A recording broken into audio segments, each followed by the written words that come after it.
Welcome back. Well, continuing our focus on this spate of strikes. Well, remember they also did give this 3-day warning strike. By the way, today is the 3rd day. We're talking about NUPENG strike.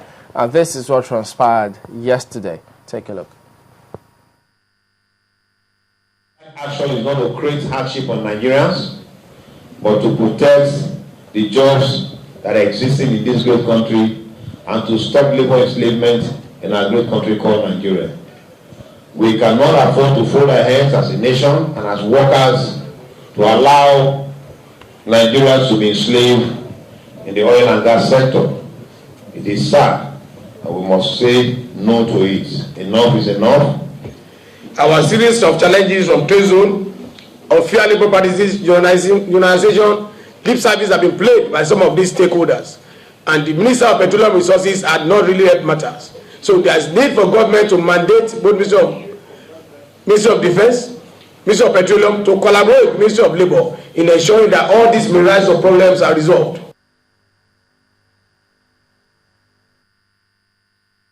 Well, there you have that. NUPENG did give this 3-day warning strike to the government, and they had some demands, 3 of them, one of which was casualization of workers in the oil sector. And we did also ask here, just putting the questions that you were asking, that are these meant to keep Nigerians go through some harder situations, harder than they already are going through?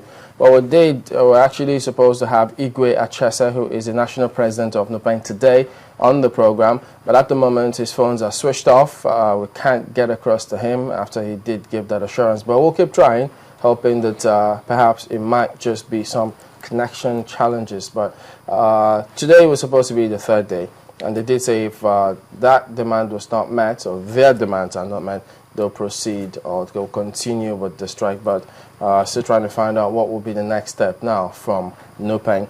But Adela Shweton joins us today. He's the Executive Director of Grassroots Watch and also a public affairs analyst. Thank you for coming on today. Thank you, good morning.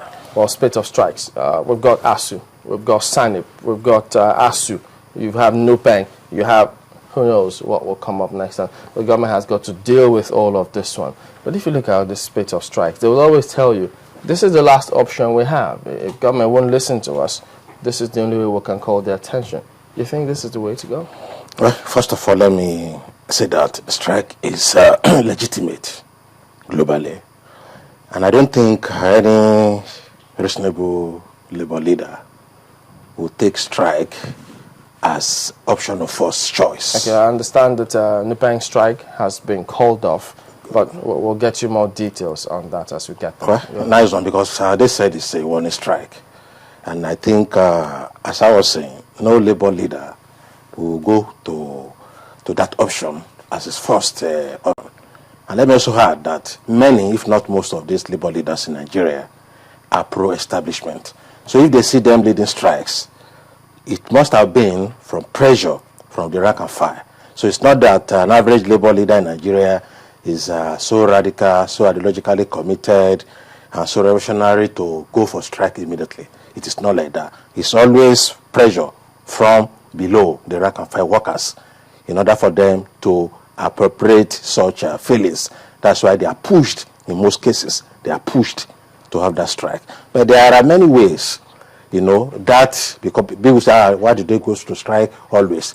They will have done a lot of things. I'll give you an instance. There was a year, the bankers, workers in the banking sector, they didn't want to go on strike, having dialogue, having this, pronounced trade dispute.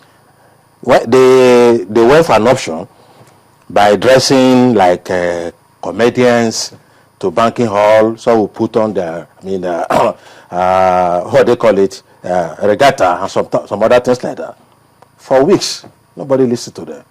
What's my business? As a customer, I get there, whether you whether you put on powder or not, whether you put on agbada, they dress like comedians, which was a new innovation if they had listening management. For 2 weeks, nobody listened to them until when they call out strike and they lock the bank. So it shows total irresponsibility on the part of government, because strike is not easy to plan. it's not a child play. That's truth. For any labor leader, they want option of least cost. But to plan strike, you have meetings, you go and organize campaigns, you meet management, you meet government, you go a lot of things. You also have to get support and legitimacy from all your councils at different levels. Okay. So it's not always easy. All right, let's get the position of NUPENG on that strike which they had.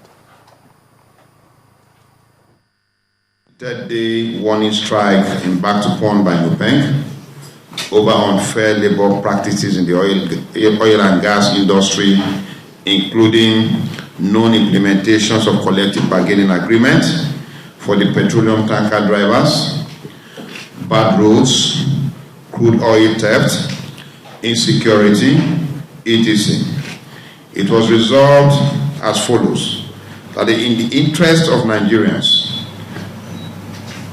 in the interest of Nigerian public, and due to the interventions of the GMD of NNPC and the well-meaning Nigerians, the 3-day warning strike embarked upon by NUPENG is hereby suspended.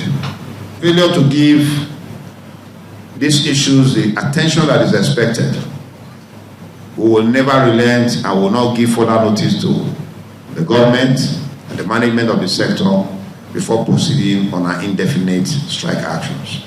We'll engage all the management of the various oil and gas sectors that are involved in these disputes and ensure that everything is done within the shortest possible time to bring to rest all the issues of disputes that are involved.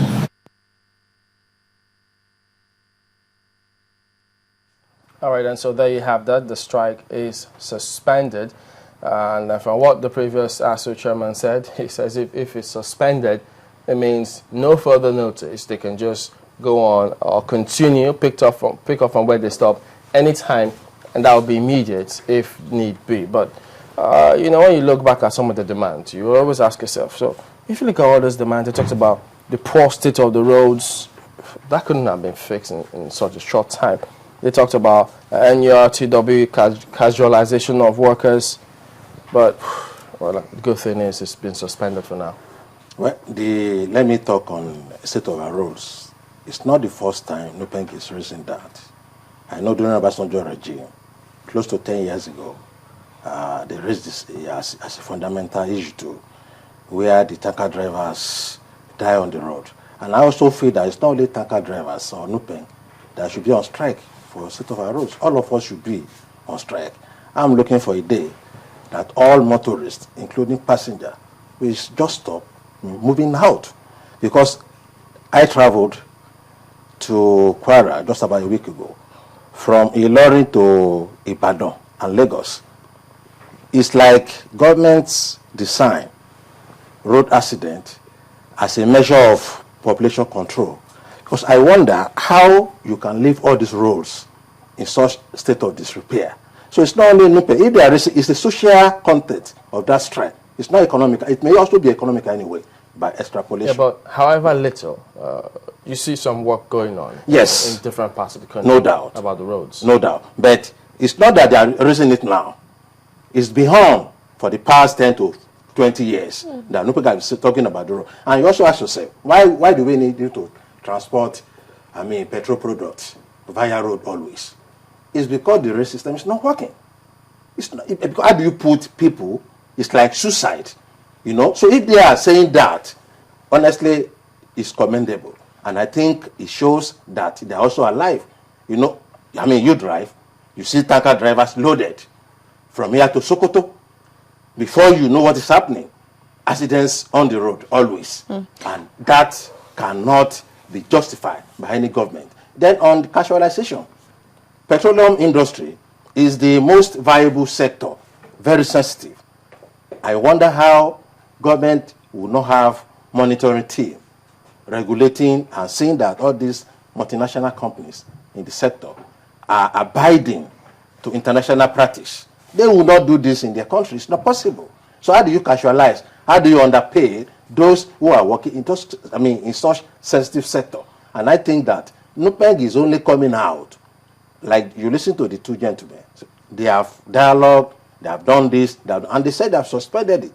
And they're not going to inform anybody before they, I bet you, nobody is going to give appreciable recognition to all those demands. We are still going to have NUPENG strike. Wow. We are still going to have. Let's take a look at that, the state of the roads again. NUPENG has said the roads are bad and we have to, it puts our lives in danger, it puts the products we carry in danger, thereby putting the lives of other Nigerians in danger. Do you think that the battle for NUPENG should be about the roads or about making the rails work? Or do you think that they will cease to be relevant if the rails work? Well, it's a fundamental battle that NUPENG should. Only God knows how many tankers are on the road per day, per week, and per month. And they traverse the whole length and breadth. Because even if we fix the roads, yes. I mean, there is no guarantee that the roads will last for as long as they should. If we keep having trucks, carrying goods that should go by rail. Yes, because of irresponsibility of government. That's why you have heavy-duty trucks carrying. Don't forget, during military regime, they said all these tankers should go at night, which is just like a stopgap measure. But it doesn't work. And to not work, first of all, you have to do the rail system so that we don't have these atrocities committed on the road. Don't forget, too, that they've made you and I enemies of tanker drivers. And the same thing applies. Tanker drivers and heavy drivers are also our enemies because we have left the victim, the guilty government alone. Murderer. That one will run like a madman to chase you out of the road, and you too, you curse. And that is not the issue. The issue is that if you have lanes, and there's nothing, if you cannot fix, the rail system, honestly, I don't see why you cannot have an express road dedicated to tanker drivers. The testimonies that we're hearing now says that the rails are working. I mean, that they have at least some... No, they are doing cut and paste, which is even more dangerous. If you drive, what I mean by cut and paste, instead of doing it, I drove, from Ibadan to Lagos just about 2 days ago. If you don't handle your steering well, and you are 100 kilometers per hour, you risk being thrown into the bush by these contours of the road. So what they're doing is just cut and paste. Not the roads itself now. I'm talking about the rail itself. The rail system. We understand that certain routes have started, working again. That they might be slow, they take a while. Don't forget. But, that they have started working. We have testimonies. Yes, no doubt. Don't forget too that during this rail abracadabra thing started. They said they brought in some Chinese. We were held up in, I was